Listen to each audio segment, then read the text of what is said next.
Olá, primeiramente eu quero agradecer ao professor Henrique de Sá pela oportunidade de estar compartilhando minha experiência, minhas pesquisas, né, nessa segunda jornada de formação da Rede Camões. Vou colocar o slide para a gente acompanhar e aqui aparece também o título da minha palestra, né? A interculturalidade no ensino de PLE. Então, eu sou Vanessa Daniele de Moraes e vou falar um pouquinho da minha trajetória para vocês, depois conceitos e depois um pouco da prática, né, do ensino de português como língua estrangeira na minha vida e como eu aplico esse conceito de interculturalidade, tá? Né? Primeiro trazendo os conceitos e depois a aplicação. Então, para começar, queria pontuar exatamente isso, que como que foi que o PLE, né, o ensino de língua portuguesa para estrangeiros, como língua estrangeira, surgiu na minha vida. Eu sou formada em letras português pela Universidade Federal de Santa Catarina. O Brasil tem uma tendência de ter cursos de letras de dupla licenciatura. Ou você faz português e inglês, ou você faz português e espanhol. Geralmente é assim. Às vezes tem outras línguas também. Mas na Universidade Federal de Santa Catarina, onde eu fiz, são licenciaturas únicas, né? Então, eu fiz letras língua portuguesa e não tive a oportunidade de estudar uma língua estrangeira. Mas nesse meio tempo, enquanto eu cursava, eu tive a oportunidade de trabalhar numa escola local, em Florianópolis, dando aula de língua portuguesa para estrangeiros. E foi um ano isso, e depois não tive mais oportunidade de trabalhar, porque eu já ingressei no mestrado e com bolsa, né? Fiz um mestrado em literatura na mesma universidade. Depois dei um tempo da vida acadêmica e fui, anos depois, fazer um doutorado na comunicação na Universidade de Brasília.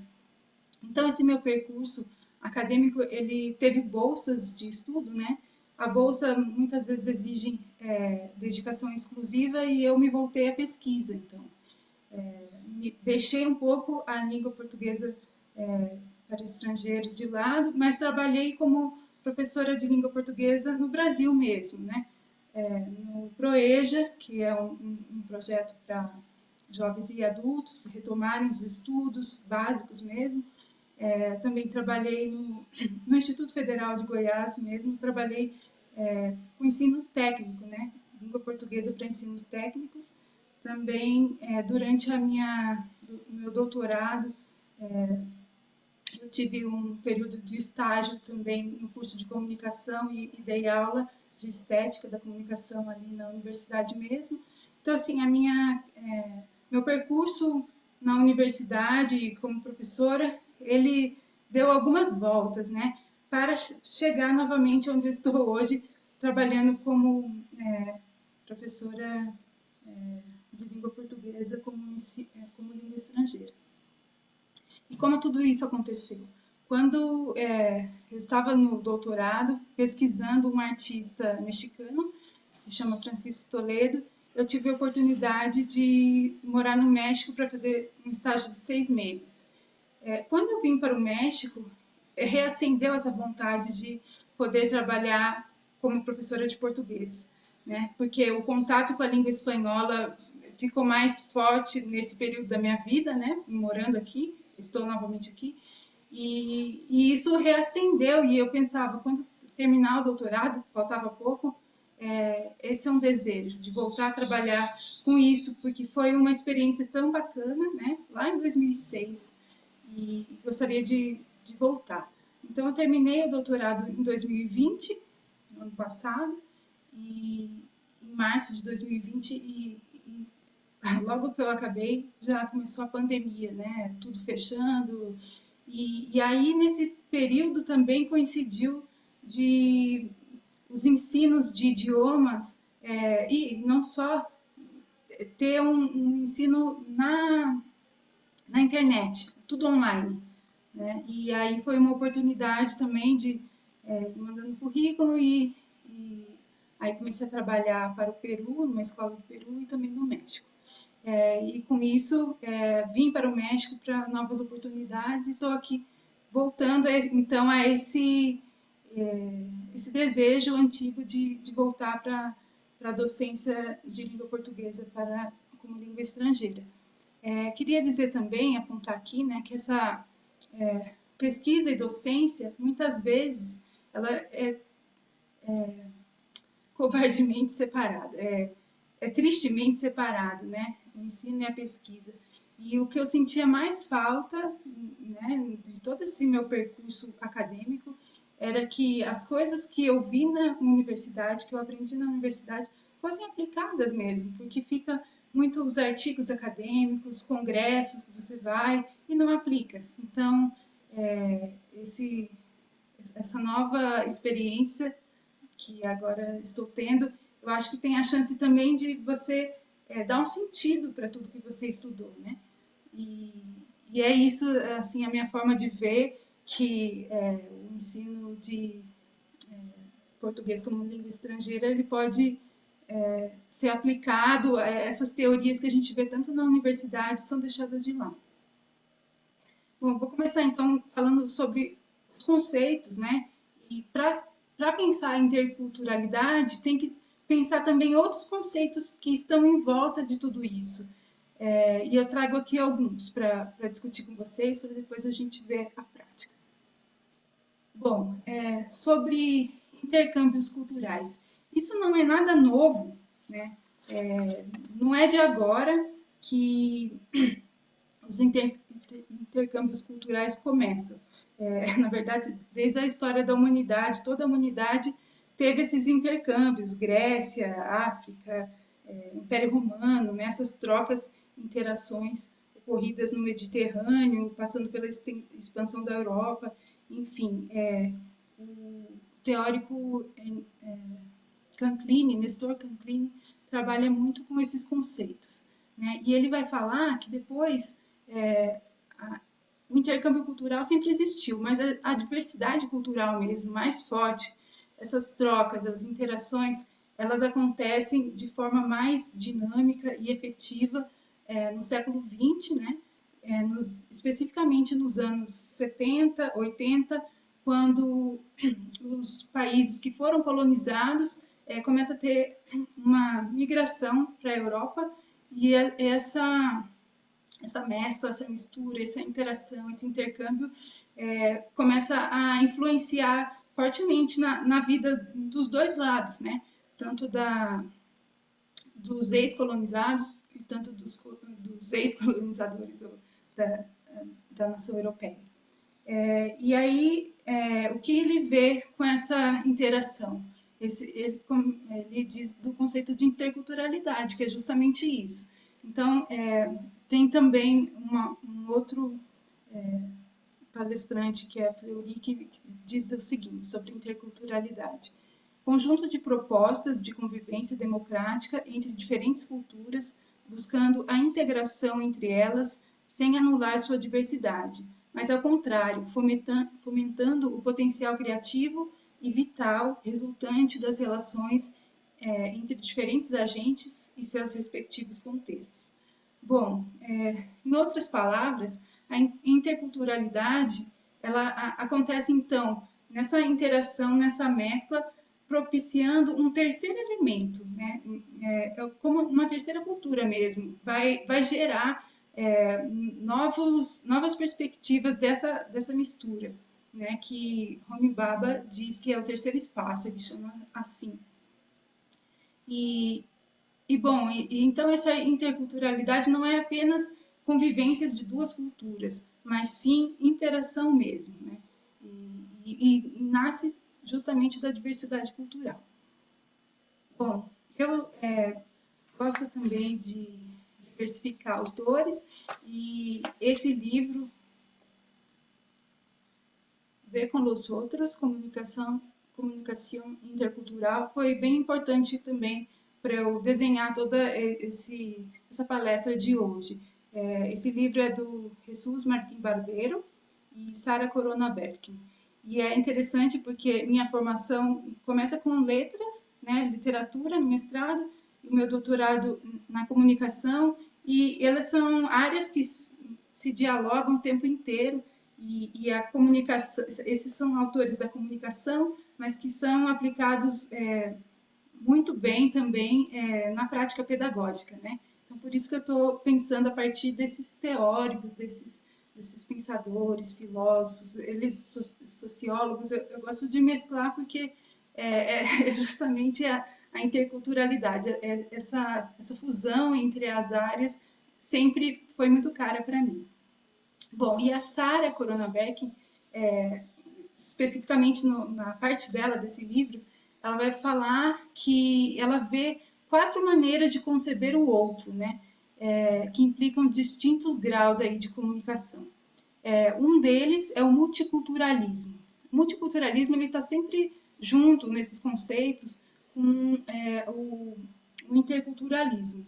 Mas tem aí diferenças que nós vamos ver, né? Então, o multiculturalismo, o outro se constrói com base no respeito a certas diferenças. Para o pluralismo, também vou entrar em detalhes de cada um deles. O outro se constrói sob a ideia de nação. Para os pós-coloniais, né, o outro é o colonizado.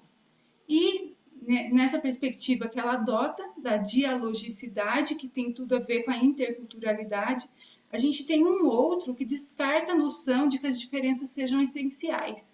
Então, não é a diferença que importa ali, né? É o outro na interação, é isso que é o dialogismo, né? Também conceito de Mikhail Bakhtin, e que tem tudo a ver com a interculturalidade. Bom, vamos entrar um pouquinho em cada um desses.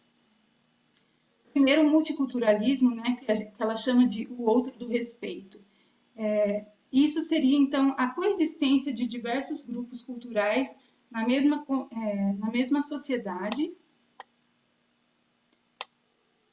sem apontar para uma política de convivência. Então, não existe essa mescla, esse terceiro elemento que há na interculturalidade. A gente pode pensar o multiculturalismo como, por exemplo, essas feiras que tem, feiras das nações, muitos imigrantes promovem festas, diversidades culturais.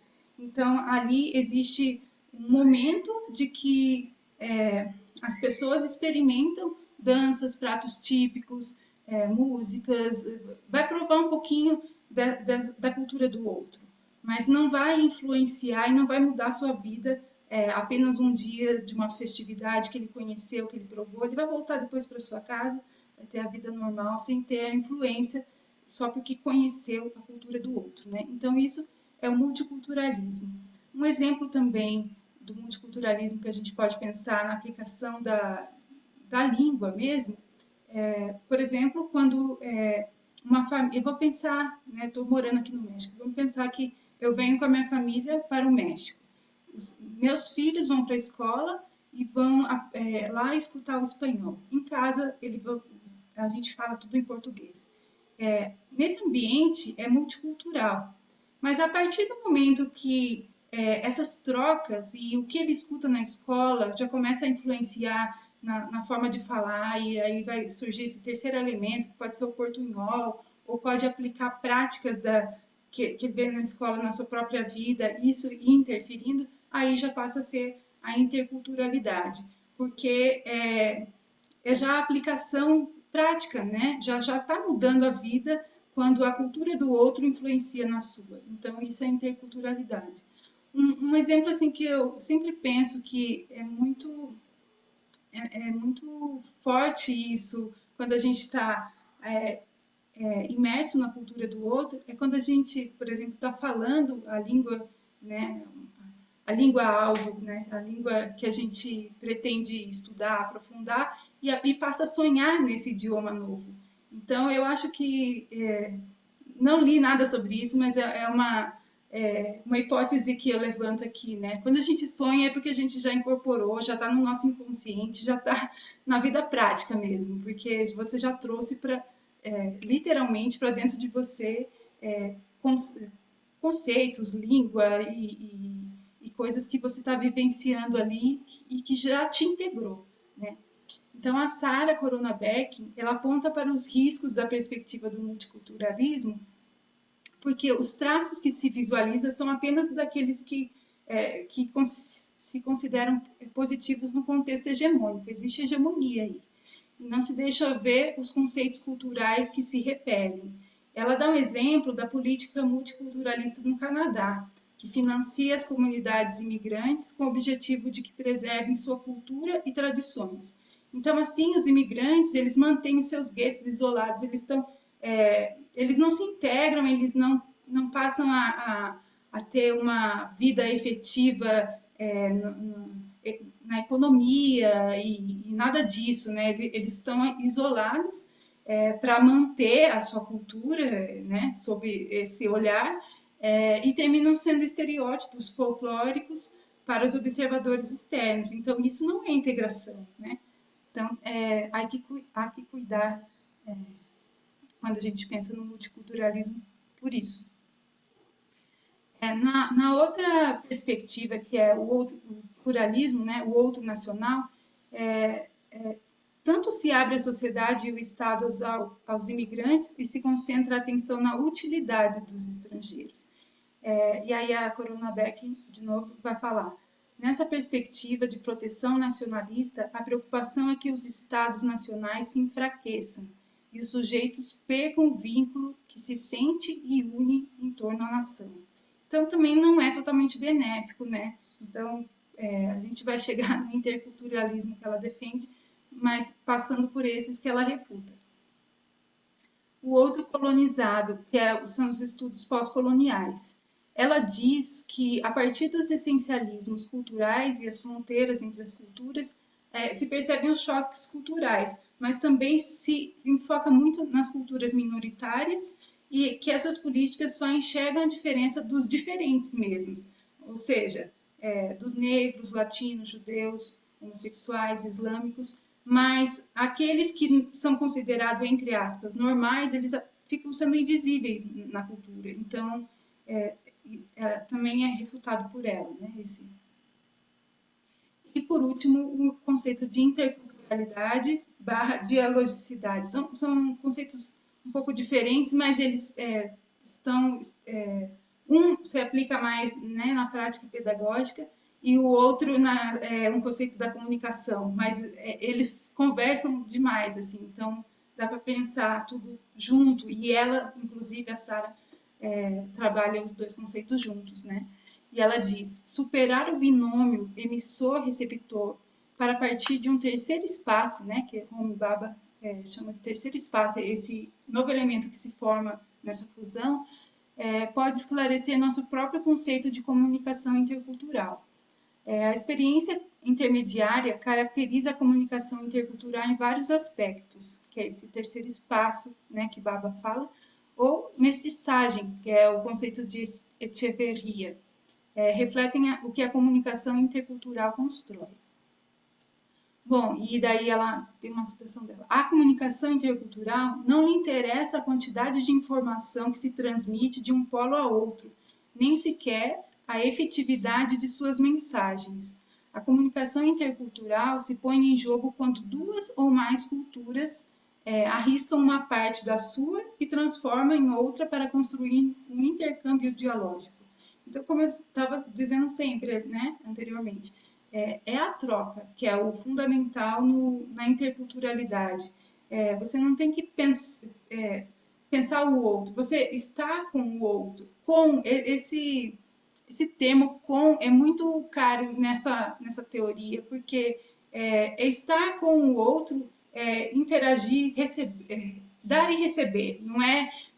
Então, na prática pedagógica, o professor não é o transmissor de conhecimentos e o aluno receptor.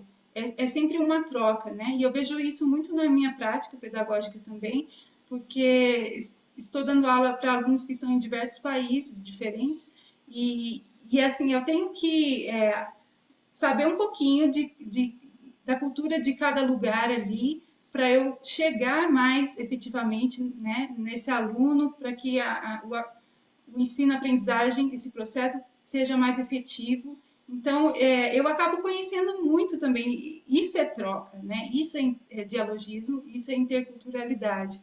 E a mesma coisa do idioma, né? Estou passando coisas do português para eles, mas também aprendendo coisas do espanhol ali, porque é a língua deles e essa troca é muito rica, né?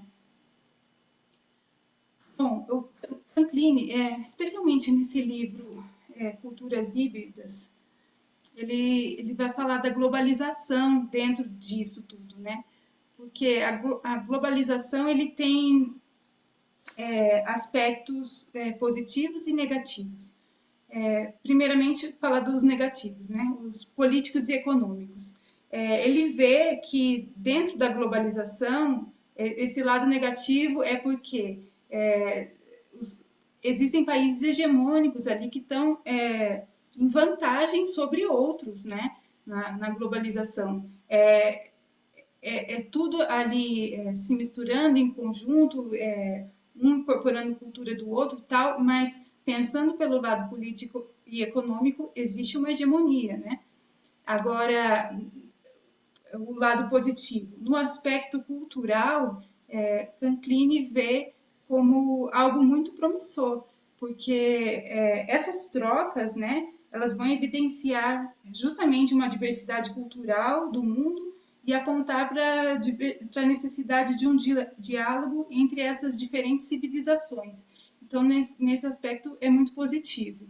Né? E desse conceito de interculturalidade, Canclini ele extrai um outro conceito que ele chama de hibridação, que seria misturas interculturais propriamente modernas, entre outras, aquelas geradas pelas integrações dos estados nacionais, os populismos e as culturas e as indústrias culturais. Aqui está culturais.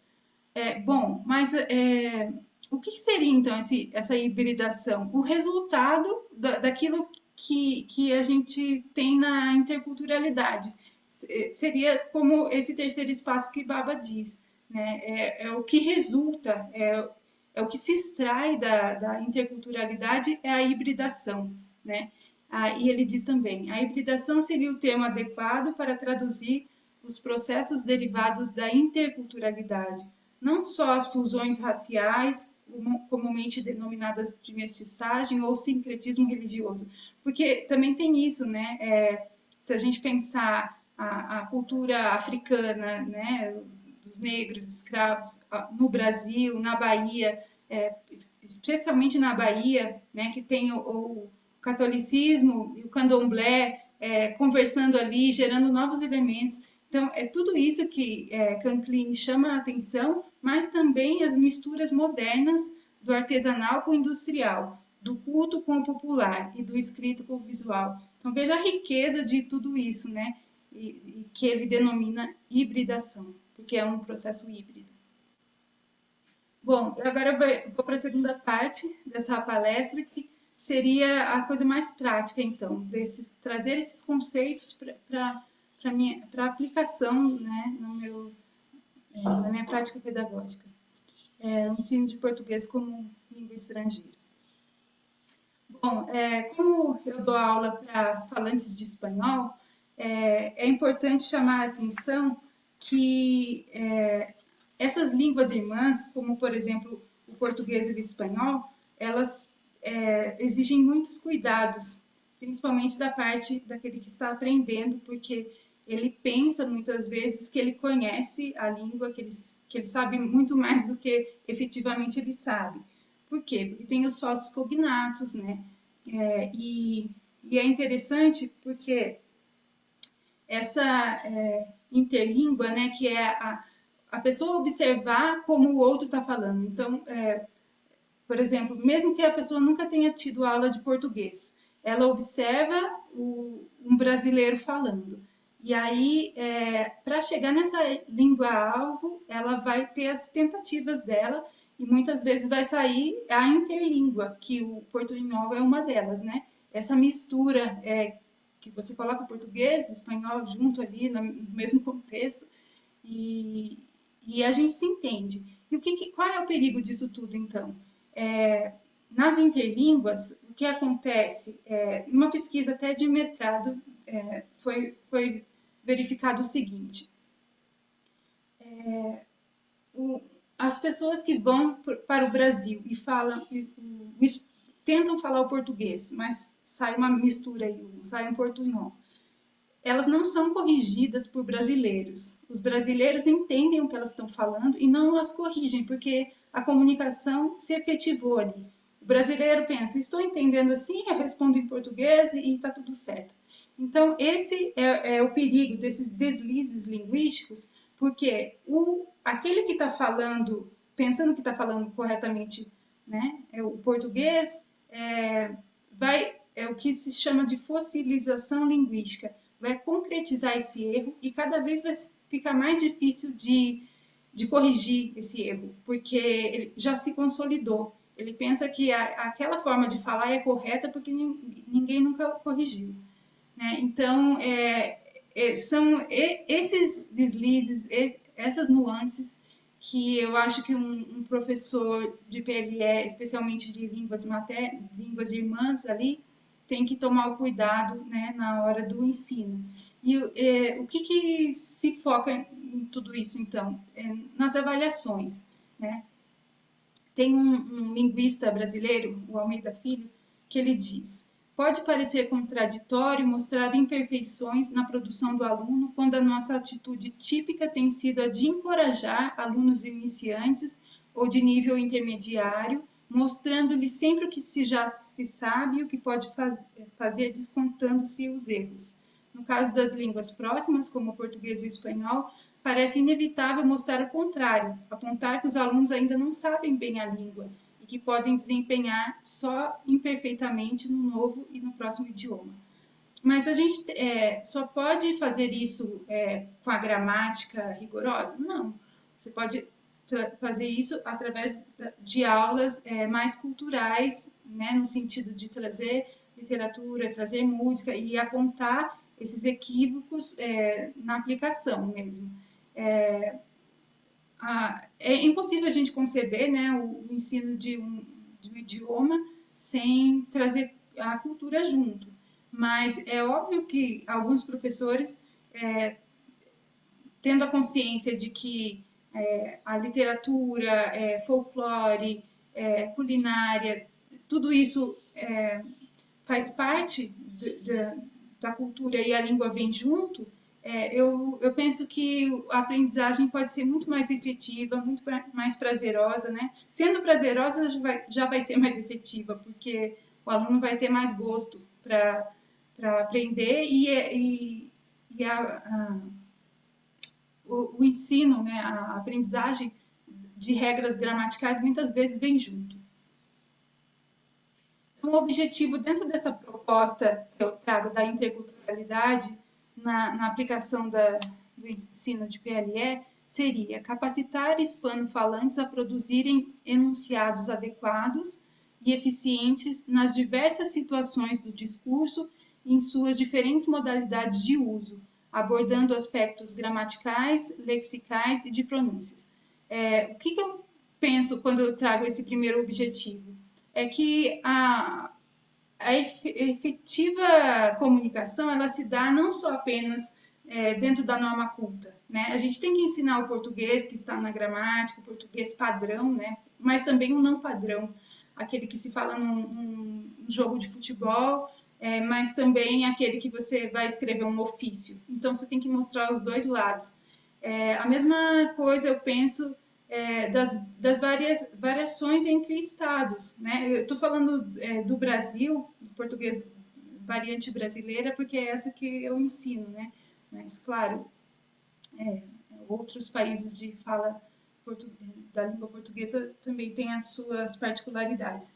Então, por exemplo, dentro do Brasil, eu falo você, né? Nasci em São Paulo, falo você. mas eu não vou deixar de ensinar o pronome tu, só porque eu digo você. Então, eu tenho que ensinar. Se o meu aluno, ele não está no Brasil, né? Eu dou aula para alunos que não estão no Brasil. Mas se ele chega aí no Brasil, vão para o Rio Grande do Sul, por exemplo, ou mesmo Rio de Janeiro, que também fala, vai escutar o tu e eu só ensinei o você, então capacitar o aluno nessa interculturalidade, nessa variação linguística também, né? Difundir as especificidades de cada região brasileira com seus costumes diversos, falares, né, os sotaques, mostrar os diversos ali, a literatura, a culinária, o folclore, aspectos históricos, geográficos, né, mostrar tudo isso. Elaborar materiais didáticos que auxiliem no ensino-aprendizagem do português como língua estrangeira, planejado com enfoque na realidade local também. Então, se eu estou dando aula aqui no México, eu tenho que conhecer um pouco da cultura mexicana para atingir o meu aluno dentro do seu contexto, né? Não ser alheia à realidade dele. Então, eu tenho que trabalhar pensando exatamente qual é o contexto do meu aluno, qual é a realidade dele, e tentar me aproximar um pouco mais. É isso que é a troca, é isso que é a interculturalidade. Possibilitar parcerias no âmbito cultural entre o Brasil e o país do aluno. Muitas vezes também essas parcerias podem ser centros culturais, né, que existem em outros países, nas embaixadas, e tudo isso é possível também. A difusão da língua portuguesa e literatura brasileira, bem como a internacionalização da ciência. Então, o método de trabalho dentro dessa proposta da interculturalidade, como seria? O professor, como eu disse, ele é o mediador do conhecimento, né? Ele não pode ser pensado como o detentor do saber e o aluno como receptor, como uma tábula rasa que não só vai receber. O aluno tem muito a oferecer e essa troca é extremamente importante. Aliás, ela é essencial, ela é isso que move a interculturalidade, essa troca. Então, é importante, aqui uma teórica da educação, Antunes, que ela diz: é importante lembrar que a escrita é uma modalidade interativa tanto quanto a fala. Ela implica uma relação entre duas ou mais pessoas. É dialógica, é dinâmica. Na escrita, alguém selecionou algo com a finalidade de comunicar para outra pessoa com quem quis interagir em vista de algum objetivo. Então, quando eu falo que a comunicação ela tem que ser dialógica, né, a gente não pode pensar só uma comunicação oral. A comunicação escrita também, ela foi produzida, esse texto foi produzido a partir de um autor que pensou naquele que vai receber. Né? Então, isso também é dialogismo, porque é a interação. A mesma coisa também a gente parar para pensar que o autor leu outros autores. Toda essa bagagem intelectual dele foi composta por leituras, por experiências, congressos, tudo que ele vai agregando na sua vida. Então, o dialogismo está presente também na escrita, né? A gente não pode limitar isso para a fala. Abordagem pedagógica, então, né? Nesse sentido, intercultural, centrada numa visão de língua como lugar da interação, como dimensão mediadora das relações que se estabelecem entre sujeitos e mundos culturais diferentes. A língua, desse modo, ela não é apenas forma ou sistema, mas ela é um conjunto de possibilidades de interação e vivência que inclui não só as estruturas formais e suas regras, mas também todos os significados sociais, culturais, históricos, políticos que se constituem aí.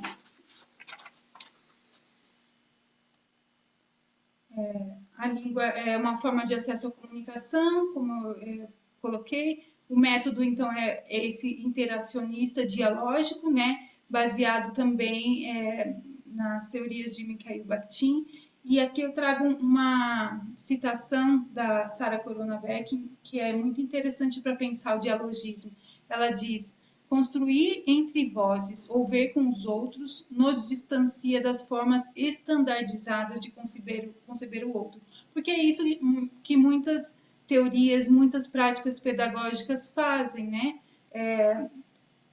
Colocar o professor como num palanque ali, que ele é o detentor do saber, e vai conceber o outro distanciado, de maneira distanciada. O que ela fala é justamente o contrário, construir entre vozes. As vozes é o que também Bakhtin chama de polifonia, né? Muitas vozes, múltiplas vozes estão ali no ambiente pedagógico. Então, conceber com o outro nos distancia dessa prática autoritária, né? Como Mikhail Bakhtin diz, é uma dimensão, então, extraverbal, né? Porque a linguagem é constitutiva do sujeito, não é exterior a ele. Então, o sujeito ele está constituído na linguagem. Né? A gente não pode pensar que é algo alheio, é algo que já vem dele. Então, a prática também ela tem que ser no dialogismo. E quais os resultados que nós podemos alcançar com a interculturalidade, trabalhando dentro dessa perspectiva? Esse mergulho mesmo na cultura do outro, de modo que a gente incorpora elementos e constitui um terceiro espaço aí, né? A gente já está imerso na cultura do outro, já está escutando as músicas, já está fazendo a comida do outro, já está trazendo a literatura, autores, já fazem parte da nossa vida quando a gente realmente trabalha nessa perspectiva da interculturalidade, não vê distanciado. E eu vejo também que a interculturalidade ela pode eliminar muitos estereótipos, sabe? Porque vou dar o exemplo da cultura brasileira. O marketing no Brasil, acho que foi muito forte no sentido de mostrar o país como o país do carnaval, o Cristo Redentor, essas imagens, esses símbolos que se consolidaram lá fora como algo que resume o nosso país, né? E a mulher é muito estereotipada como uma mulher fácil. Eu acho que todos esses aspectos assim que reduz muito o brasileiro, a cultura brasileira, pode ser trabalhado dentro da interculturalidade, porque você vai ampliar, né, conceitos de cultura, né, nessa perspectiva. Então, eu vejo de uma maneira muito positiva trabalhar a interculturalidade, pensando em tirar estereótipos também de uma cultura, né? A transformação do ambiente de aprendizagem num espaço sensível à cultura dos sujeitos que estão em interação. Então, você vai ter mais sensibilidade e também saber qual é o seu papel ali. O aluno ele vai ter autonomia, né? Ele não é um mero receptor, ele vai ter a consciência do seu papel e também vai contribuir para a sua formação cultural e humana. Bom, assim termino a minha fala. Aqui são as referências bibliográficas que utilizei para compor esse material, essa minha fala, esse PowerPoint, tudo. E tem mais aqui. Gostaria novamente de agradecer, então, essa oportunidade de estar falando nessa segunda jornada de formação da Rede Camões, né? E eu espero que essa minha fala tenha suscitado suscitado pontos de diálogo, né? Em algum momento a gente pode dialogar, porque esse é o objetivo também da interculturalidade, que as falas não sejam detentoras de saber, né? E o meu papel aqui agora, também nessa palestra, acho que também tem tudo a ver com isso. Não está aqui apenas passando, mas suscitando questões, né, na cabeça de quem está assistindo, para, quem sabe, a gente poder abrir um diálogo em algum momento aqui. Então, eu agradeço essa oportunidade.